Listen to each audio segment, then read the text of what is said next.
सो ये है PYQ of all the PYQs of dimension analysis. तो इस वाले क्वेश्चन में इंपॉर्टेंट है कि मैक नंबर क्या है। मैक नंबर है ratio of fluid velocity to velocity of sound. Reynold number तो जानते ही विस्कस आएगा, वीबर नंबर में सरफेस टेंशन आएगा, फ्रॉड नंबर में ग्रेविटी आएगा। ठीक है,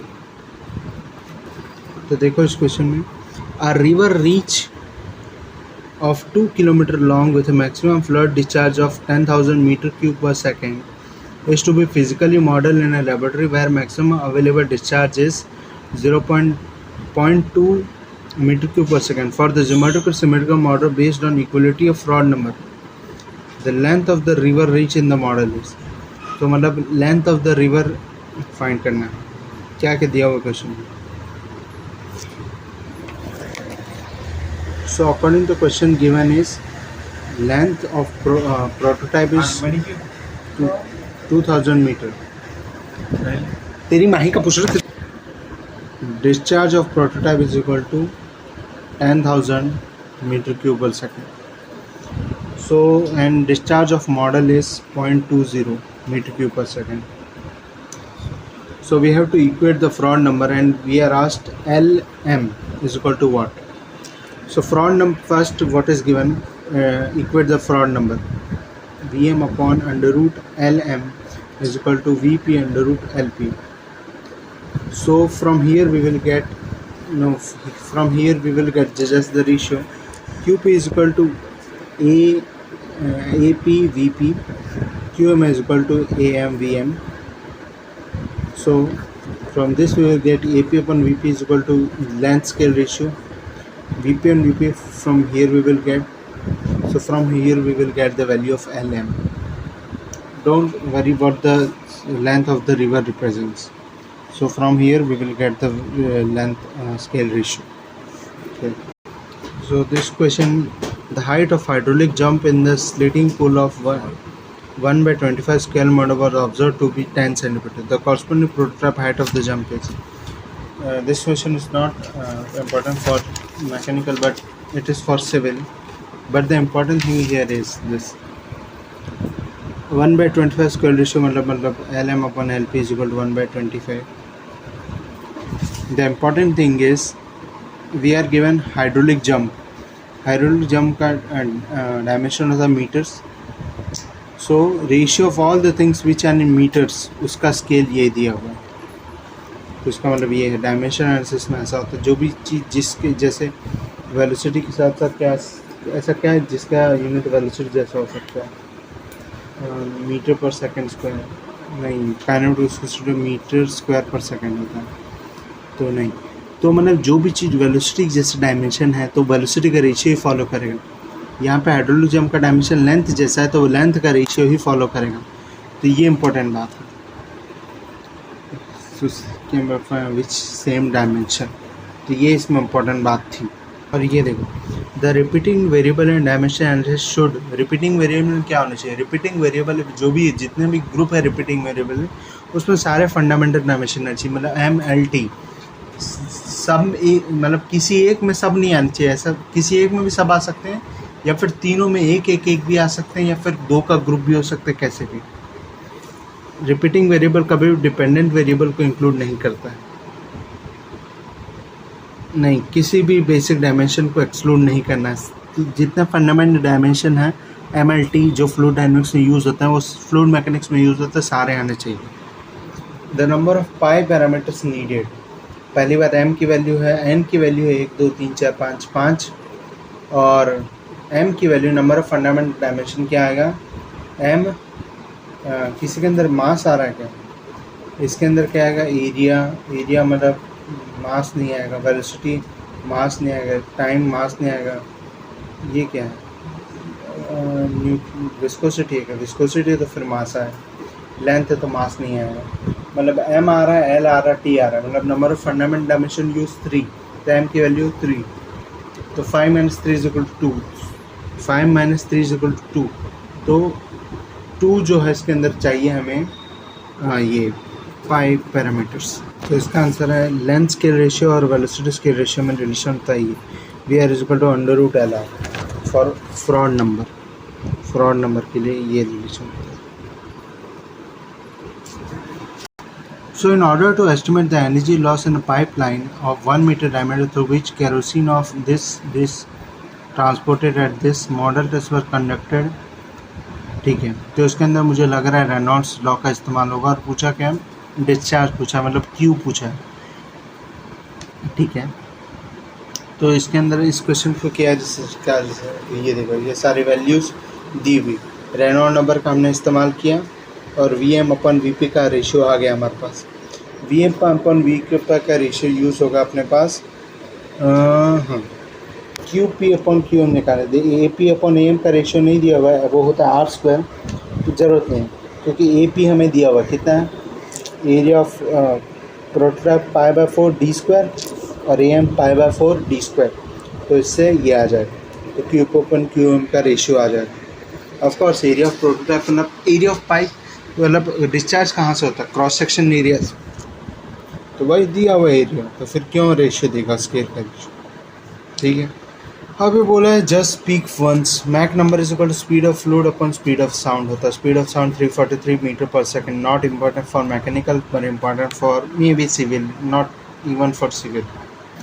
देखो स्पीयर पानी के अंदर जा रहा है, इसका मतलब रेनॉल्ड नंबर इसके अंदर वैलिड होगा, रेनॉल्ड नंबर वैलिड होगा, बस रेनॉल्ड नंबर को लगा दो, रेनॉल्ड नंबर को लगा दो, वैल्यू अपने आप आ जाएगी, जो भी आनी है रेनॉल्ड नंबर लगा लो, वैल्यू आ जाएगी, नॉट दैट। ये क्वेश्चन इंपॉर्टेंट है। A model of boat is built on scale of 1/100, मतलब L M upon L P की वैल्यू जो भी है वो है 1/100, और it experience a resistance of 0.10 newton, मतलब मॉडल करेगा मॉडल, और रेजिस्टेंस पानी के अंदर बोट जाए तो कौन सा रेजिस्टेंस होगा, पानी का ड्रैग, तो यहाँ पे जो भी फॉर्मूला आएगा वो ड्रैग का आएगा, ठीक है। तो रेजिस्टेंस ऑफ ड्रैग मतलब फोर्स ऑफ ड्रैग आएगा on model 0.10 newton when simulating at a speed of 5 metre per second, मतलब वी एम की वैल्यू 5 metre per second. Water is the fluid in both the case, मतलब दोनों case में water है, मतलब अगर रेनॉल्ड नंबर इस्तेमाल करेंगे रो एम और म्यू एम दोनों कट जाएंगे। Neglecting friction losses corresponding resistance in the prototype is, कोई बात नहीं। फोर्स ऑफ ड्रैग है, मतलब फोर्स ऑफ ड्रैग का फॉर्मूला लिख दो, rho U square half rho U square, sorry half rho क्या होता है, यहाँ पे लिखा है कहीं पे, half rho P A P, ये लिख दो, ये लिख दो, half rho P A P V P square C D P और F D M is equal to ये। अब देखो दोनों का रेशियो निकालो, ये कट जाएगा क्योंकि पहले ही बोला कि कोफिशिएंट ऑफ ड्रैग का सेम कंसिडर किया जाता है, हाफ कट जाएगा, वाटर से हमें डेंसिटी कट जाएगा, एरिया बचेगा और वेलोसिटी का रेशियो बचेगा। अब एरिया और वेलोसिटी का रेशियो चाहिए तो कहाँ से निकालना पड़ेगा, पहली बात एरिया का रेशियो तो आ जाएगा क्योंकि लेंथ रेशियो दिया हुआ है तो आर स्क्वायर हो जाएगा, और वेलोसिटी का रेशियो चाहिए तो हमें रेनॉल्ड लॉ की तरफ जाना पड़ेगा। रेनॉल्ड लॉ के लिए कुछ दिया हुआ है, रेनॉल्ड लॉ के लिए कुछ दिया हुआ है क्या, नहीं दिया हुआ। अगर रेनॉल्ड लॉ के लिए कुछ नहीं दिया हुआ है तो फ्रॉड लॉ की तरफ जाएंगे, कोई बात नहीं, हम जाएंगे फ्रॉड लॉ की तरफ। फ्रॉड लॉ की तरफ जाते हैं तो ये आता है वी पी अपन वी एम, क्योंकि देखो दो ही नंबर इंपॉर्टेंट, या तो रेनॉल्ड नंबर या फ्रॉड नंबर। तो अगर फ्रॉड नंबर लग जहाँ रेनॉल्ड नंबर नहीं काम आ पाएगा हम, वहाँ फ्रॉड नंबर काम आएगा। अब ऐसे रेनॉल्ड नंबर भी काम आएगा। देखो in this question I have a doubt, why can't I use the Reynolds number, because yes fraud number gives the desired answer but there is no problem in Reynolds number also, so we will check it. अब ये time model है, time model में भाई the performance of a hydraulic structure during a flood has been investigated in a 1/25 model based on the fraud law of similarity, मतलब fraud law लगेगा। A flood wave passing through the model in 2 hours corresponding to prototype period, मतलब उतना ही discharge, मतलब discharge को equate कर दो, जितना discharge यहाँ से निकलेगा उतना ही डिस्चार्ज वहाँ से निकलेगा, Q P upon Q M, इससे ये, तो मतलब कितने टाइम में उतना डिस्चार्ज निकलेगा मॉडल से, वही पूछा, तो डिस्चार्ज को इक्वेट कर दो। This is important question, resolve this question. तो मतलब जहाँ पे शिप आएगा, शिप टोड, देखो शिप इज टोड, जब शिप टोड आएगा, बोट का क्वेश्चन आएगा तो उसके अंदर और फिर ड्रैग पूछा होगा तो फ्रॉड नंबर यूज़ होगा। और यहाँ तो शायद म्यू व्यू कुछ दिया नहीं है। 125 stored at velocity determine the way making drives to, अच्छा तो इसका आंसर आंसर निकला। This question has to be repeated, फ्रॉड लॉस ही आएगा तो पिछली उसकी तरह, पर इन क्वेश्चनों के अंदर फ्रॉड लॉ इस्तेमाल हो रहा है, रेनॉल्ड लॉ इस्तेमाल नहीं हो रहा। I don't know why. A 1/30 scale model of a submarine is to be tested in a wind tunnel for its drag when it's operating at 15 km in ocean. The kinematic velocity of air is this and for water is this. The better velocity of air is the determinant for kinematic similarity. तो submarine सवाल मतलब Reynolds number इस्तेमाल होगा। ये value दी हुई, VP की value दी हुई, kinematic viscosity की वैल्यू दी हुई। तो क्या लिखा, do not use fraud number because in submarine हम यूज़ नहीं कर सकते, रेनॉल्ड नंबर को इस्तेमाल करो। हाँ मतलब कुछ शायद फ्रॉड नंबर से भी आंसर आता है इसका, पर फ्रॉड नंबर यूज़ नहीं करना है क्योंकि सबमरीन है इसके वजह से। तो इससे आ जाएगा ये, तो मतलब आ जाएगा इससे आंसर। तो what I have learn from this questions, पहली बात, जब सबमरीन का सवाल होगा और पानी के अंदर होगा तो कभी भी फ्रॉड लॉ का इस्तेमाल नहीं होगा। जब शिप टोड होगा या फिर ऐसा क्वेश्चन होगा।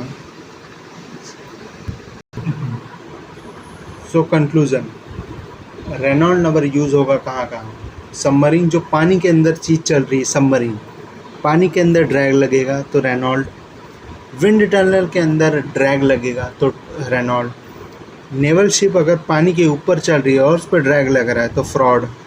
और ये बोट वाला क्वेश्चन, बोट भी पानी के ऊपर ही चल रही तो उस पर फ्रॉड लॉ लगेगा, रेनॉल्ड लॉ नहीं लगेगा। अब हम कहाँ पे आ गए थे,